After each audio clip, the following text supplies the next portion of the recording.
मित्रों, मैं धर्मेंद्र सिंह, मेरा चैनल मेरे ही नाम से है, धर्मेंद्र सिंह के नाम से है। मेरे चैनल में आपका हार्दिक स्वागत, अभिनंदन है। जब किसी मुद्दे पे बात उठती है तो बात होनी चाहिए। क्यों ना मैं भी अपने आवाज को बुलंद करूं, क्यों ना मैं भी उस बात पे चर्चा करूं। आज जैसे नुपुर शर्मा जो सोशल मीडिया पर चर्चा का विषय बनी हुई है, आप जानते भी हैं, और नुपुर शर्मा बीजेपी की प्रवक्ता रही और एक जिम्मेदार पर्सन, और मैं कहूँ तो प्रवक्ता यूं ही किसी को नहीं बना दिया जाता। बहुत ही बुद्धिजीवी होता है, पढ़ा लिखा योग्य होता है, तब उसको बनाया जाता है। लेकिन आज एक छोटी सी बात पर, नुपुर शर्मा की छोटी सी बात पर कितना बड़ा हंगामा खड़ा हुआ है। लगभग अपने विश्व में 56 मुस्लिम कंट्री, जैसा कि आप उसके विरोध में मुस्लिम कंट्रियां खड़ी हो गई हैं। अपने ही देश में देखिए आप किस तरीके से मुस्लिम समुदाय दंगा और फसाद कर रहा है। यह सच्चाई है, आप जानते भी हैं, आप न्यूज़ देखते हैं, आप सोशल मीडिया से जुड़े हैं तो आप जानते भी हैं। आपने देखा, अभी मेरा गृह जनपद प्रयागराज है, प्रयागराज की मैं चर्चा करता हूं। देखिए किस तरीके से हंगामा हुआ। लेकिन यहाँ की सरकार बुलडोजर बाबा की है तो कड़ाई से एक्शन भी लिया गया। लेकिन मैं अब विषय पे आता हूँ, मुद्दे पे आता हूँ। नुपुर शर्मा ने ऐसा क्या कहा, क्या ऐसा उन्होंने कहा कि जिसपे विवाद शुरू हो गया। उन्होंने कहा कि मोहम्मद साहब एक 6 साल की लड़की से निकाह तय करते हैं और जैसे ही 9 साल की होती है तो उससे वो शादी कर लेते हैं। ऐसा कुरान में लिखा गया है। नुपुर शर्मा ने एक सच्चाई कहा है, सच्चाई व्यक्त किया है, इसमें कुछ गलत नहीं है। लेकिन उनके इस वक्तव्य से, उनके इस बात से आज पूरे देश में नुपुर शर्मा चर्चा का विषय बनी हुई है। मित्रों, सच्चाई से भागना चाहिए क्या? सच्चाई से लड़ना चाहिए। अगर मुस्लिम समुदाय, जो नुपुर शर्मा ने एक सच्चाई कहा, तो मुस्लिम समुदाय पूरी तरीके से हंगामे पे उतर आई, दंगा और फसाद पर उतर आई। तो मैं तो कहता हूं कि हिंदुओं को भी पीछे नहीं हटना चाहिए। धर्म विशेष की बात नहीं करता, मैं किसी धर्म को बढ़ावा नहीं देता। जो सच्चाई है उस सच्चाई की बात करता हूं। या ऐसा क्या कहा, आप बताइए, आप तो जानते हैं ना। हो सकता है मेरी बातें गलत हो, मैं कुछ गलत बोल रहा हूं क्या? सच्चाई है ना कि नुपुर शर्मा ने ऐसा क्या कहा कि इतना बड़ा हंगामा खड़ा हो गया, इतना तोड़ फोड़, आगजनी। मैं आपके ऊपर ढालता हूं, आप ही बताइए कि क्या सही है और क्या गलत है। नुपुर शर्मा ने सही वक्तव्य दिया। आज नुपुर शर्मा को बीजेपी से निष्कासित कर दिया गया। क्या उचित है? उनको निष्कासित करना चाहिए था? मैं तो कहता हूं नहीं करना चाहिए था।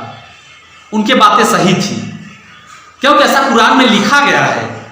हमने कुछ बुद्धिमान लोगों से इस पे चर्चा किया, इस पे बातें किया, तो तमाम जो है मैं छानबीन और करने के बाद ही, मैं इस पे गहराई से अध्ययन करने के बाद ही इस पे अपना वक्तव्य, अपनी बातें रख रहा हूं। लेकिन मैं कहाँ तक सही हूं, इस पे आपकी राय जानना जरूरी है। आप प्लीज मेरी बातों का समर्थन करें और धर्म विशेष से जो दंगे फसाद हो रहे हैं वो ऐसे नहीं होने चाहिए। यहाँ कानपुर में दंगे फसाद हुए, प्रयागराज में दंगे फसाद हुए, तो योगी आदित्यनाथ ने कड़ा निर्णय लिया और प्रशासन, अन्य प्रशासन में जिम्मेदार अधिकारियों ने कड़ा निर्णय लिया और दंगे करने वालों को कठोर जवाब दिया, कड़ा जवाब भी दिया, और होना भी चाहिए। क्योंकि आप बताइए कि क्या कोई कानून अपने हाथ में ले सकता है क्या? कानून एक बराबर है, सबके लिए एक बराबर है।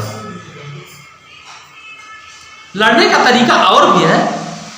हम सार्वजनिक चीजों को नष्ट कर देते हैं। मैं अपनी बातों को वहां रोक लूंगा जहां आप यह कह देंगे कि धर्मेंद्र सिंह आप गलत कह रहे हैं, आपकी बातों में दम नहीं है। आप धर्म विशेष की बात कर रहे हैं। मैं धर्म विशेष की बात नहीं कर रहा हूँ। सच्चाई है, मैं हिंदू हूँ, लेकिन मैं सच्चाई से लड़ता हूँ। यही वीडियो नहीं, तमाम वीडियो हमारे यूट्यूब पे पड़े हैं, आप देख लीजिए किस तरीके से मैंने अपनी बातों को रखा है। हमेशा मैं समाज हित के लिए बात करता हूँ। समाज कैसे सुधरे, समाज की गंदगी कैसे दूर हो, मैं उस पर हमेशा प्रयास करता हूँ और मेरा यह प्रयास जारी रहेगा भी, बंद नहीं होगा। और दिन प्रतिदिन यह भड़कता चला जा रहा है, आग की गोला की तरफ फटता चला जा रहा है। भविष्य में ऐसे विवाद न खड़े हों, इसके लिए देश का हर नागरिक जिम्मेदार है। देश के हर नागरिक को जिम्मेवारी लेनी पड़ेगी। हमें अपनी जिम्मेदारी लेनी पड़ेगी, आपको अपनी जिम्मेदारी लेनी पड़ेगी। कभी कभी हम अपनी गलती को स्वीकार नहीं करते। हम देखते हैं कि अगला ऐसा कर रहा है तो हम भी ऐसा करने से क्यों पीछे हटे। जैसे कुछ लोगों ने कहा है कि हिंदुस्तान भेड़िया था शाम, तो जिधर लोग जा रहे हैं उधर कुछ लोग और बिना सोचे समझे उनके पीछे हो लेंगे। उसका निष्कर्ष क्या निकलेगा, उसका परिणाम क्या निकलेगा। लेकिन मैं उस जगह अपनी बात को नीची कर लूँगा, उस बात को वापस ले लूँगा तब जब आप कहेंगे कि नहीं धर्मेंद्र सिंह आप गलत कर रहे हैं, आप गलत कह रहे हैं, आपकी बातों में दम नहीं है। मैं तो नुपुर शर्मा का समर्थन करता हूँ कि बहुत सही कहा उन्होंने।